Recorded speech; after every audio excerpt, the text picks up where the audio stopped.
Is networking the key to entrepreneurship? Joining us from the Robert H. Smith School of Business is Benjamin Hallen, Assistant Professor of Strategy. Dr. Hallen, thanks so much for being with us. How much is networking the secret here? Well, it's one path that if entrepreneurs have a great network, if they have great relationships with investors, they can certainly leverage those relationships to attract the right investors. What about other aspects, aside from finding that investor, all the other little bits and pieces, that you can just go out and acquire them? Does it help to have that sort of individual in the network? Well, it certainly does. And especially what helps is that if you have a strong relationship with an investor already. So if you've previously worked with an investor, if you're an experienced entrepreneur who started another company before, then those investors that know you are much more likely to invest in your venture. Well, what was your experience as an entrepreneur with a web communications company? Any stories you can tell about how a little networking paid off?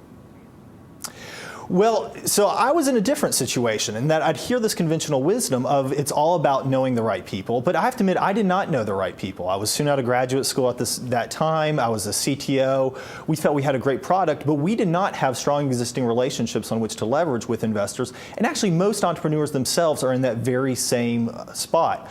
They have a great idea, but maybe they haven't started another company and they don't know investors at the time that they're trying to raise money for their very first startup. So it's a little tougher when you have to just knock on the door without that existing relationship. How did you do it? Well, you can still find people to introduce you, and that's what I found. I'd present at various conferences. I'd have people who would make introductions for me. And I should note that when I was an entrepreneur, my time in raising money for my startup, I actually was not successful. Now, the CEO who took over from me actually was successful, did raise money. But what I experienced is, yes, I'd have people knock on doors for me. They'd make introductions. But that what investors were really looking for, what was really going to make a difference, was if you had a strong direct relationship. And so I started to wonder, well, what if you don't have that strong direct relationship? Is there another path that you can take as an entrepreneur? So if somebody wants to use LinkedIn or one of the social networking sites, you can identify somebody who perhaps is in the venture capital fund or some relationship. But does it really help if it's not that direct relationship you're talking about? Well, and that's exactly the point of the research, is most entrepreneurs, they are approaching an investor through some sort of relationships, but it's what we as academics would refer to as an indirect relationship. They know someone who's making the introduction for them. And what I found in this research is that what you do is you can't rely just on that indirect network, that it provides some benefits, but not nearly the same benefits as if you have a direct relationship. And for entrepreneurs, as most entrepreneurs are, who lack those advantages of strong relationships, they really need to take this alternative path of leveraging their accomplishments. That they can't immediately think that the network's going to reduce investor uncertainty for them.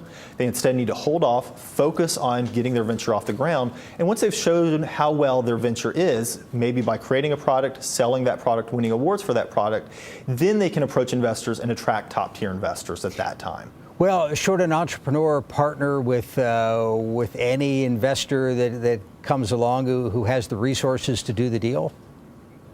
That's a great question, and that's something I'd always wondered about as an entrepreneur is, it's hard raising from a top-tier investor. But it turns out what I found in my research is that if you try and take from a less qualified investor initially, hoping maybe to get a better investor later, that's actually very unlikely, that you're most likely to take investments later on from investors that are in the network of your initial investors. So what you want to do is initially find the best investor that you can. Before we go, how do you see today as a period of time to try to start a new venture? Obviously, banks aren't lending. I would imagine the venture capital world has tightened the strings a little bit. Is this a good time to try to start something? Venture capital really is tight right now. This is a very difficult climate to be raising. But the interesting thing for entrepreneurs is what my research suggests is they really want to be thinking about the climate that they're going to be raising in, not the current climate. And for entrepreneurs who are going to try and leverage their accomplishments, maybe less experienced entrepreneurs starting their first venture, this may actually be an okay time because it's going to take them 2 or 3 years to build their business. So if they start now, if they focus on then developing the business in 2 or 3 years, maybe when they're ready to raise venture capital, to have the signals to impress those investors, the venture capital market may look very different than at the moment. Well, let's all hope so. Benjamin Hallen joining us from the Smith School of Business. Thanks for your time. Great. Thank you so much.